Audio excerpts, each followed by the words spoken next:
안녕하십니까. 오늘의 그 주제는 현재 제목은 무죄입니다. 무죄인데 이제 내용적으로는 어, 현대 사회 다변화되고 또 굉장히 빠르게 변하고 있는 어, 이 사회의 한 측면을 어, 얘기를 하되 뭐 약간의 과학적인 증명 같은 것을 좀 넣어서 하려고 하는데, 제목으로 원래는 조용필의 모나리자에서부터 이렇게 뭐 GIS, GPS, AI, 4차 산업혁명, 현대의 그 디지털 테크놀로지까지 가보려고 했는데, 조용필의 모나리자를 넣으면은 이게 낚시 비슷하게 될 것 같아가지고. 왜냐면 조용필의 모나리자라고 하는 그 노래가 실제로 그 미소가 없는 그대는 모나리자, 그거란 말이죠. 사람이 지나가가지고 지금 정녕 그대는 나의 또 사람이 지나가네. 근데 거기서부터 출발을 할 거예요. 그리고 오늘 하려고 하는 이유는 여러 가지 어 이런저런 얘기는 나오겠지만은, 우리가 기존의 관성으로 지금 돌아가고 있는 세상을 보고 있는 그것을 거기에 조금 균열을 낼 수 있다면은 성공이겠죠. 우리가 생각하는 거랑 많이 다를 수 있단 말이죠. 무슨 얘기냐면은, 왜 모나리자부터 시작을 하냐면, 레오나르도 다빈치라고 하는 그 뭐 천재적인 예술가죠. 예술가이고 어 아주 창의성, 그리고 또 다양한 당대 지식도 한 몸에 흡수하고 했던 분이 바로, 근데 어 이제 이탈리아 그쪽에 어 베네치아 메디치가가 중개무역이라든지 금융이라고 뭐 금융의 초반 형태, 이런 것들을 중세에서 근대로 넘어오는 사이에 독점을 했기 때문에 거기에서 처음에 그 르네상스 화가들이 많이 나오죠. 근데 그 나오는 시기에 레오나르도 다빈치 직전까지 정립된 하나의 것이 있어요. 이것도 제가 몇 차례 그 말씀드린 적이 있어요. 인식론에 대해서 얘기하면서. 뭐냐면은 원근법이에요. 원근법. 그리고 원근법은 기본적으로 소실점, 그죠? 소실점과 내 눈과의 관계. 그 표현이 지금 생각이 잘 안 나네. 어쨌든 그 관찰 그 시점, 그리고 소실점, 그리고 그것이 펼쳐지는 공간, 사각형의 어떤 캔버스라면은 그 공간의 관계를 이쪽에서 쏘고 이 소실점에서 쏘고 해서 맺히는 그 상, 이것을 격자로 정확하게 이렇게 하면서 원근법이라고 하는 것이 확립이 되거든요. 근데 바로 레오나르도 다빈치가 그걸 깼어요. 그리고 이제 그게 뭘 의미하냐면은, 아, 우리가 보는 세상은 우리가 진짜라고 믿는 게 진짜가 아닐 수 있다라는 거예요. 자, 보세요. 원근법이 깨지는 것은 제가 일단 어 아주 간단하게 증명하면은 이런 거죠. 두 개의 눈이 있죠, 우리는 이미. 바로 깨지죠, 원근법. 한 초점이 아니란 말이에요. 한 초점에서 한 초점으로 가면서 그 초점과 초점 사이에 막, 그 막의 격자를 그린 다음에 정확히 이렇게 그릴 수가 있잖아요. 실제로 그 작업을 했어요. 그게 원근법의 완성이에요. 근대 원근법의 완성. 그렇기 때문에 이제 르네상스 화가들의 그림은 이제 장난이 아니지. 정말 사실적이고 아주. 그런데 근데 그 사실적이라고 생각하는 게 사실은 왜곡이야. 그죠? 그 왜곡이란 말이죠. 근데 어떤 면에서 그러하냐면은, 일단은 3차원, 2차원에 닿으면 왜곡이 될 수밖에 없어요. 어, 그렇지만은 나름대로 그 3차원적인 현실을 포착하기 위해서 다른 원근법들도 많았단 말이죠. 러시아 쪽 얘기도 했었죠. 우리나라도 제가 이제 그 추사 김정희 선생도 얘기를 했었고, 또 그 겸재정선의 그 금강산 같은 경우에도 보면은 한 초점 아니고 시점도 한 시점 아니잖아요. 두 눈으로 본 걸 가지고 여러 시점으로 그린 걸 합산해 놓은 거잖아요. 12,000봉을. 그게 진짜일까? 르네상스게 진짜일까? 이런 게 문제가 되는 거예요. 근데 르네상스의 거는 일단은 바로 깨지는 거는 이 두 개 눈으로 깨지죠. 기하학적으로도 또 제가 증명을 할 수가 있는데, 잠깐만. 나중에 그건 어떤 이 필기형 그런 데서 한번 해보죠. 여러분 이런 거 아시죠? 이렇게 C자로 이렇게 되어 있는 길이 가지고 눈의 착시 현상 같은 거 일으키는 거 있잖아요. 근데 만약에 그거를 이 초점이 하나라고 가정을 합시다. 이 초점이 하나가 아니기 때문에 우리가 VR 같은 거 이런 그 가상현실 이런 걸 할 때도 코 여기를 만들어주면은 뚝 현기증이 뚝 줄거든요.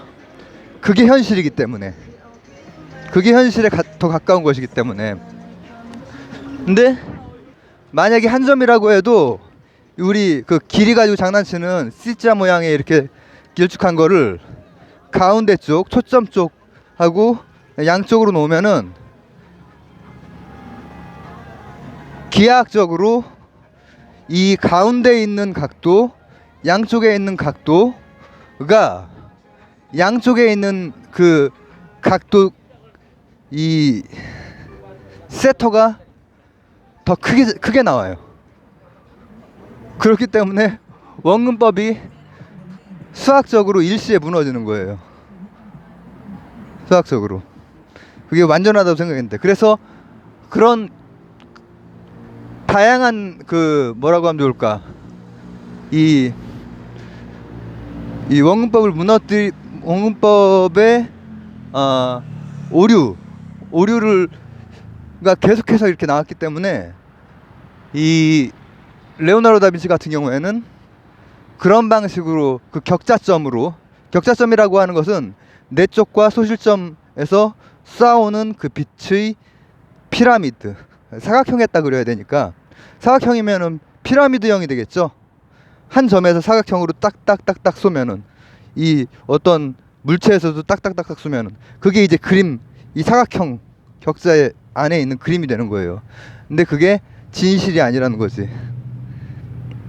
그래서 이분은, 레오나르도 다빈치는 원근법을 그런 방식으로 하지 않고 흐릿한 정도, 이걸 가지고 한 거예요. 그래서 선이 없어요. 그래서 미소를 짓지 않아요. 미소인지 뭔지 몰라, 모나리자는. 그게 바로 이제 모나리자로부터 시작을 하는 거예요. 뭐냐면은 우리가 착각을 많이 해. 착각을 그렇게. 근데 현대 사회에는 더더욱 그러한데, 이제 또 하나 볼게요. 겸재정선하고 뭐 추사 김정희 선생하고 얘기를 했지만은, 잠깐만, 이렇게 한번 가볼까요? 이제 만약에 우리의 화가분들이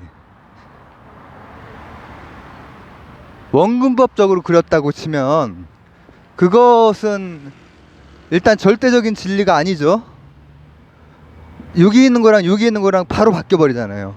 위치에 따라서 바로 그림 풍경이 바뀌잖아요. 그래서 이제 그런 걸 고려를 해서 다양한 저기를 했지만은 그것도 진실이라고 말하기 힘들어. 그럼 달리 표현을 한 거지. 그 한계를 넘어서기 위해 달리 표현을 한 거지. 러시아의 그림 같은 경우에도 마찬가지로 다양한 원근법이, 그러니까 다른 원근법을 쓴다는 얘기를 한 적이 있죠. 근데 이제 보세요. 제가 이게 어떻게 디지털 세상이랑 연결이 될 거냐. 영국이 이제 전철이 깔리던 시기에, 지금 그게 100년 정도 됐나? 그 100년까지는 아직 안 된 것 같고, 지금 현재의 지하철 노선도와 같은 노선도가 만들어졌다고 제가 이제 나왔죠. 제 목록 이렇게 쫙 보다 보면은 생활 밀착형에 거의 초반에 나와요. 그 의미, 비트와 아톰의 결합, 그 의미가 나오는데, 거기는 아직 디지털적인 뭐 그런 기술이 있을 때가 아닌데 아이디어가 그때 나왔다라는 거야. 자, 산세를 정확히 그리고 강물을 정확히 그린 다음에 선릉역, 강남역, 뭐 잠실역 이렇게 표현을 하는 게 진실이냐, 아니면은 동그란 점으로 정확히 그냥 똑같은 직선, 길이의 직선으로 하는 게 더 진실에 가까우냐, 둘 다 틀린 거냐, 둘 다 맞는 거냐, 이런 문제예요. 왜냐하면 디지털 세상에서는 어쨌든 그 비트가 아톰과 대응을 해야 의미를 가지고, 또 이제 그에 따라서 여러 가지 우리 그 생활 그리고 문명의 어떤 뭐라고 하면 좋을까, 문명이 굴러갈 수 있는 그런 기반이 되는 거거든요. 스마트하게 굴러갈 수 있는, 비트와 결합해서, 비트와 아톰이 결합해서. 근데 우리가 여기에서 또 하나 살펴볼 건 뭐냐면은, 방금은 제가 원근법을 깨버린 거예요. 원근법을 하나는 눈이 양안이다, 또 하나는 기하학적으로 오류가 생긴다. 원근법은 기하학적으로 오류가 생겨요. 근데 그렇다면은 이제 디지털 세상에서는 어차피 나 혼자가 아니라 이 전체 세상이 같이 굴러가고 다양하게 굴러가고 하기 때문에 전체적인 그림, 이런 것들이 필요하거든요. 전체적인 아톰이 다 전체적인 비트로 결합이 돼야, 이 뒤에 지금 뭐 은행이 있나? 이 은행 업무도 아톰적인 업무가 비트로 정확히 수치로 계산이 되고. 근데 다시 문제의식으로 돌아가면은, 지하철 노선도보다는 화가가 그린 그림이 더 현실에 가까운 게 아니냐, 그렇지 않다라고 하는 것. 지하철 노선도가 현실에 더 가깝다라고 하는 그, 뭐라고 하면 좋을까, 한번 이 머릿속이 한번 탁 트이는, 거기까지 오늘 한번 가보려고 하는 거죠. 왜냐하면은 내가 이제 어떤 풍경을 봐, 그 풍경을 보면은 그 풍경은 내 시점에서 진실이라기보다는 느낌과 경험으로서는 참거짓을 떠나서 경험하는 것이죠. 지금 여기 옆에 있는 이 개천 같은 거 경험하는 거죠. 그러나 내가 있는 위치, 또 내가 보는 각도, 내가 걷고 있는 속도에 따라서 이건 시시각각 변하고 있어요. 그렇기 때문에 만약에 이걸 표현하고 싶으면은 지도에 이 지구 자기장에 의한 정확한 방위와, 그리고 정확한 어떤 요것의 이 강의 그 축적 길이와 정확한 형태, 내가 이 내천의 정확한 형태를 내가 보는 거 말고는 모르거든. 근데 이렇게 내 혼자 경험하는 것, 내 혼자 진실이라고 생각하는 이것을 국소적이라고 해요. 국소적. 전체적인 거와는 반대죠. 만약에 국소적인 경험에 갇혀 있다면은 디지털 세상은 굴러갈 수 없어요. 굴러갈 수 없어요. 다 자기 주관 안에 갇혀 있기 때문에. 내 경험 안에 갇히는 순간 그러니까 GIS가 Geographic Information System 이고, 그게 이제 GPS와 결합해서 글로벌 포지셔닝 시스템 결합해서 이제 같이 쓰이면서 버스 같은 거, 버스 정확하게 안 그리잖아요. 내가 보는 버스는 볼 때마다 각도가 바뀌고 크기도 상대적으로 작아졌다 커졌다가 하고 그렇단 말이죠. 근데 지금 저 바로 앞에 그 저 정류장이 있는데 저기에 나오는 버스는 동일해. 그래서 지금 나하고 같이 공존하고 있는 사람들, 그리고 같이 뭐 살다 죽다 하는 그 사람들이 다 끄덕일 수 있다라는 거야. 그러니까 원근법이 과학인 것 같고, 그죠? 그리고 내가 이렇게 진짜 체험한 이 경험이야말로 진실인 것 같고, 하지만 이제 디지털 세상에서는 그건 굉장히 국소적인 것이고, 그것이 그러한 아톰들이 비트로서 조금 더 객관적으로 나타내지는 거예요. 이를테면은 지도의 발전도 기본적으로는 그런 방향으로 가다가, 처음 지도는 어떻게 보면은 뭐라고 하면 좋을까, 한 시점을 가지고 전체 지도를 그릴 수 없죠. 그러니까는 우리 그 김정호 선생님이 그 돌아다니면서 이제 했다고 하잖아요. 근데 그 사실은 돌아다녔다기보다는 부분 지도를 다 모아서 했다고 해요. 그게 뭐냐면은 여러 시점에 있는 것을 가지고 해야지, 이 시점에서 내가 북쪽까지 저 두만강까지 백두산까지 이렇게 딱 본다면은 여기에서 보는 시점으로 그걸 딱 그리면은 이상한 지도가, 전혀 객관적이지 않은 지도가 나온단 말이죠. 그래서 지도가 점점점 객관적이 되는 거야.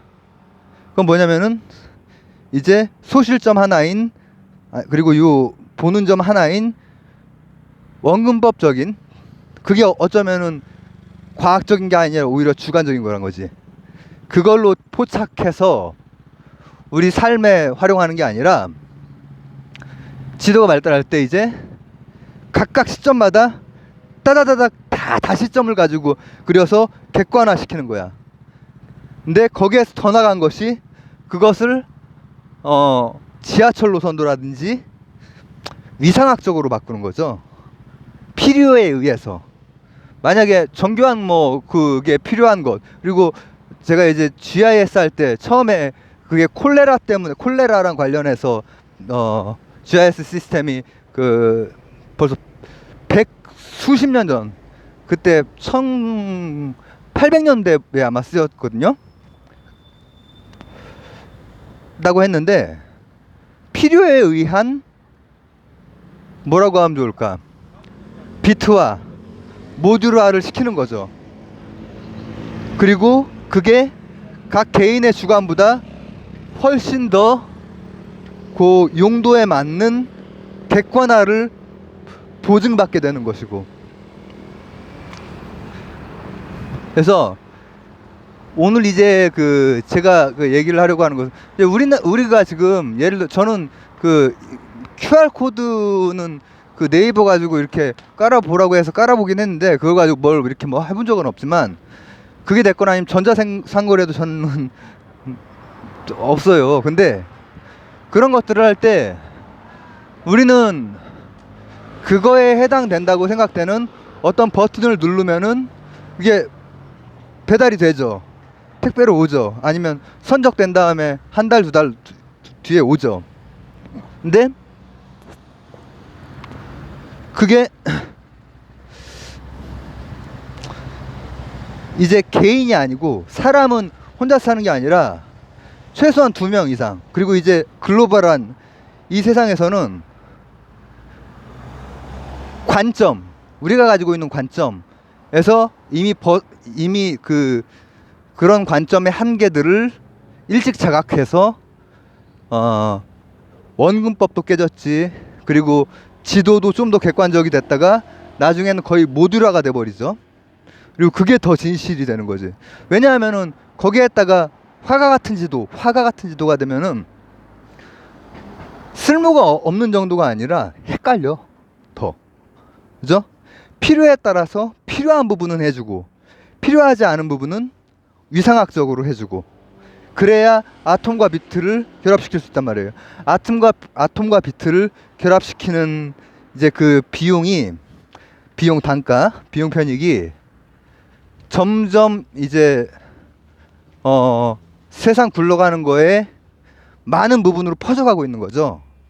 그 단가가 안 나오는 부분이 아직도 좀 덜 되는 셈인 거예요. 이를테면은 엄청나게 천문학적인 그 비용이 들어가는 것들, 뭐 제가 뭐 우주항공 그 얘기도 했지만 이런 것들은 아직 그 단가가 안 나오는 것이고, 자율주행 같은 경우에도 그 단가를 어떻게든 줄여야, 아톰과 비트가 결합하는 단가를 줄여야 어떤 혁신, 효율성이 일어나야 그게 되는 거란 말이죠. 근데 지금은 막 센서들 막 엄청나게 하고, 센서에서 데이터, 라이다가 데이터 처리해야 되는 게 굉장히 많고, 라이더 만드는데 실제로 들어가는 완전 비물질은 아니라고 했잖아. 그 물질들이 엄청나게 고가란 말이에요. 그래서 라이더 하나의 그 값이 아직도 수천억 할 거예요. 그 한 개의 값만. 그러니까 차값이 엄청나겠지. 근데 그런 것들이 어떠한 혁신에 의해서 비트와 아톰을 위상학적으로 결합을 하고, 그런 아이디어만 나오면은 자율주행 시대가 오는 것이고, 그때 그걸 처리하는, 디지털적으로 처리하는, 비트적으로 처리하는 알고리즘은 이 실제 전체를 다 담을 필요가 없는 거야. 실제 전체를 담는다고 생각하는, 내 주관적으로 생각하는 것은 진실이 아닐 수 있고, 오히려 디지털 세상에서는 한 사람의 관점이 아닌 여러 사람의 관점에서 끄덕일 수 있는 방식의 모듈화, 그리고 비트화, 그리고 이제 위상학이라고 하는 게 이제 그 다리 건너는 문제, 거기에서 섬이라든지 아니면 다리를 점이랑 그 선으로 처리를 해도 똑같잖아요. 그런 아이디어예요. 근데 필요성이 있는 부분은 그런 식으로 추출해내는 거예요. 지금 우리가 이런 거 하는 것도 다 이게 직접 막 전달되는 게 아니잖아요. 여기에서 필요한 것들만 성분별로 조도하고, 그리고 RGB만 추출해서 가는 것이고, 여기에서 나가는 음파 중에서 우리 가청 주파수에 해당되는 것, 그리고 그 소리 중에서 소리의 벡터 값들, 특징들이 이게 잡힌 다음에 여러분한테 들리는 거거든요. 근데 어떤 사람이 가지고 있는 특정한 소리에 대한 특정한 느낌, 이 주관적인 게 중요한 게 아니라 모듈화되고 디지털화되고 비트화되고 아톰과 결합이 된다면은, 그리고 그것이 뭐라고 하면 좋을까, 그게 적용되는 어떤 세상을 제대로 1대1 대응으로 설명을 할 수 있다면은 그게 오히려 진실이라는 거죠. 그래서 오늘 얘기는 지금 이 어떤 한번 우리가 가지고 있는 고정관념을 깨기 위해서 한번 얘기를 시작을 했는데, 제목도 정하지 않고 또 하려고 한 거는 제가 어쨌든 몇 가지 증명, 원근법도 사실 과학적으로 또 기하학적으로 맞지 않는다, 그리고 어떤 시점에서 보는 지도, 한 시점에서 보는 지도도 틀린 거다. 틀린 거. 그건 주관적인 것일 뿐이고 틀린 거다. 다시점에서 다 봐야 객관적으로 전체 사람들이 활용할 수 있는 무언가를 창출해낼 수 있는 것이다.